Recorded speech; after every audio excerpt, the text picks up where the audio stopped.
Salam sejahtera untuk kita semua. Pelajaran Sekolah Sahabat dengan tema utama pada hari-hari terakhir ini, pekabaran Kitab Ibrani, pelajaran ke-9, Yesus Korban yang Sempurna. Senin, 21 Februari, beragam jenis pengorbanan. Kematian Yesus memberikan pengampunan atau pemaafan atas dosa-dosa kita. Pengampunan dosa kita bagaimanapun melibatkan lebih dari sekedar pembatalan hukum atas pelanggaran perjanjian kita. Ini melibatkan elemen lain yang penting. Itulah mengapa sistem pengorbanan Israel memiliki 5 jenis pengorbanan yang berbeda.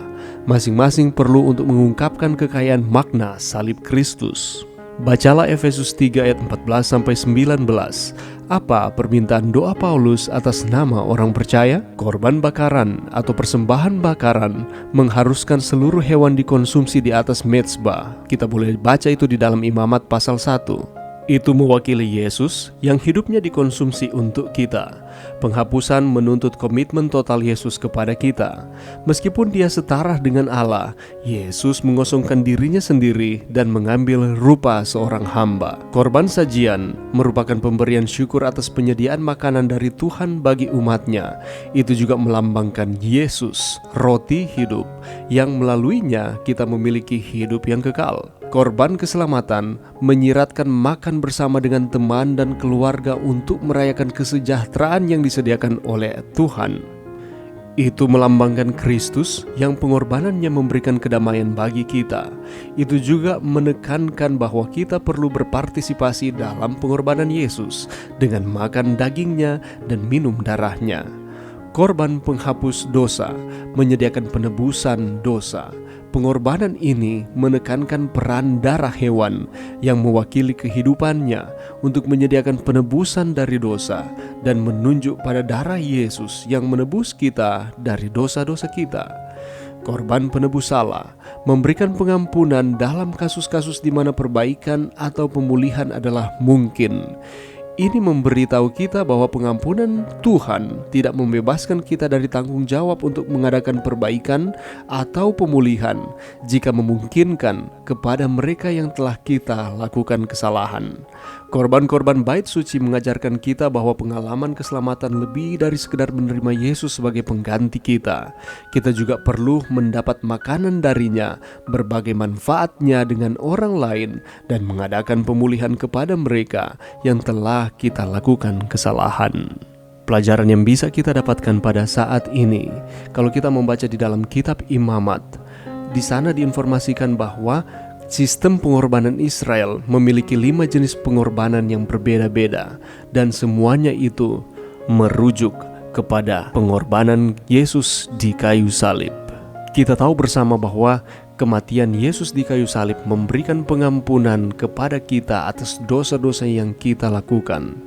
Dan pengampunan kita bagaimanapun melibatkan dari sekedar pembatalan hukuman yang tadinya kita harus mati, tetapi Yesus yang menjadi korban pengganti kita. Ini juga melibatkan hal-hal penting dari apa yang Yesus telah lakukan untuk kita. Ia memberikan arahan-arahan di dalam perjanjian lama, yang mana bangsa Israel itu harus lakukan ialah yang berhubungan dengan sistem pengorbanan. Apa sajakah bentuk korban persembahan yang dilakukan oleh bangsa Israel sejak dari perjanjian lama? Yang pertama adalah korban bakaran. Korban bakaran dipersembahkan untuk pernyataan syukur atas perdamaian manusia dengan Allah. Yang harus mereka lakukan adalah membawa ternak terbaik dan disembelih serta dibakar di atas mezbah. Berikutnya adalah korban sajian. Korban sajian dipersembahkan setelah seseorang mendapat penghasilan. Pada zaman itu, mata pencarian mereka berasal dari pertanian dan peternakan. 1/10 dari penghasilan itu dipersembahkan untuk kemuliaan Tuhan. Persembahan itu sebagai tanda ucapan syukur mereka atas penyertaan Tuhan dan berkat yang Tuhan berikan kepada mereka, dan juga sebagai lambang bahwa hidup manusia adalah anugerah Tuhan. Dan korban sajian ini juga melambangkan Yesus sebagai roti hidup, penyedia untuk setiap kebutuhan manusia. Berikutnya adalah korban keselamatan. Korban keselamatan ini berupa ternak dibawa ke hadapan Tuhan. Korban ini dipersembahkan kepada Tuhan tiap kali berkunjung ke baitnya. Dan korban ini ditujukan sebagai ucapan syukur lambang keselamatan yang dianugerahkan Tuhan, sehingga manusia yang tadinya harus binasa tidak binasa dalam dosa. Selanjutnya adalah korban penghapus dosa. Persembahan ini sebagai wujud kesadaran dan pengakuan manusia akan dosa di masa lalu.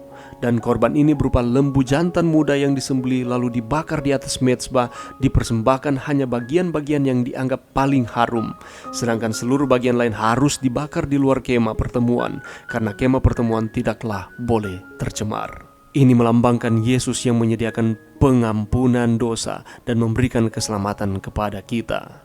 Dan yang terakhir adalah korban penebus salah. Korban ini diberikan ketika manusia melakukan dosa tanpa sengaja atau juga lalai. Ini memberikan kepada kita informasi bahwa pengampunan Tuhan tidak membebaskan kita dari tanggung jawab untuk mengadakan perbaikan atau pemulihan jika memungkinkan kepada mereka yang telah kita buat kesalahan. Dan inilah sistem pengorbanan yang dilakukan oleh bangsa Israel di Perjanjian Lama. Dan pelajaran yang bisa kita dapatkan pada saat ini, bahwa korban-korban di bait suci mengajarkan kita bahwa pengalaman keselamatan lebih dari sekedar menerima Yesus sebagai pengganti kita. Kita juga perlu terus mengingat Dia, membagikan akan kabar keselamatan ini kepada orang lain. Dan jangan lupa untuk kita mengadakan pendamaian atau pemulihan kepada mereka yang telah kita lakukan kesalahan. Dan semua sistem pengorbanan ini melambangkan Yesus ketika Ia mati di kayu salib untuk menebus kita dari dosa-dosa kita. Mari berdoa.